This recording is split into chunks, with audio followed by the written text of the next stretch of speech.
হরে কৃষ্ণ বন্ধুরা, আজ আমি বানাবো মিষ্টির দোকানের মতন বালুশাহী মিষ্টি। সেটাই তোমাদের সঙ্গে শেয়ার করব। তো প্রথমে ময়দা নিয়ে নিয়েছি আর অল্প একটু বেকিং সোডা নিয়ে নিয়েছি, ময়দার সঙ্গে ভালো করে মিশিয়ে নেব। আর 1 হাতা ঘি আর 1 হাতা তেল নিয়ে নিয়েছি ময়ামের জন্য। তো ভালো করে ময়দার সঙ্গে মাখিয়ে নেব।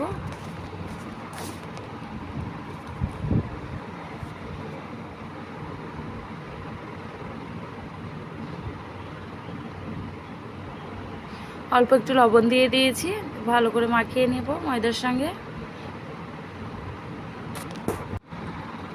এবার অল্প অল্প জল দিয়ে মেখে নেব। ময়দাটা মাখা হয়ে গেছে, এবার রসটা বানিয়ে নেব। রসটা আমি 1 তারের করব।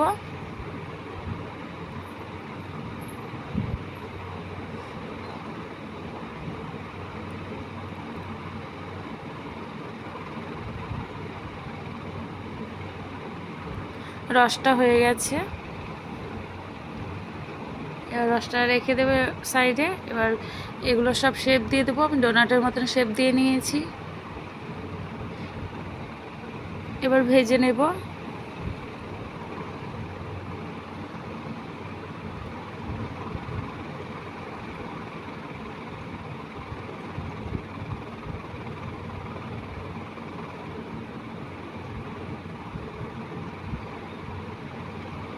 ভাজা হয়ে গেছে, এবার তুলে নেব। এইভাবে সব এক এক করে ভেজে নেব।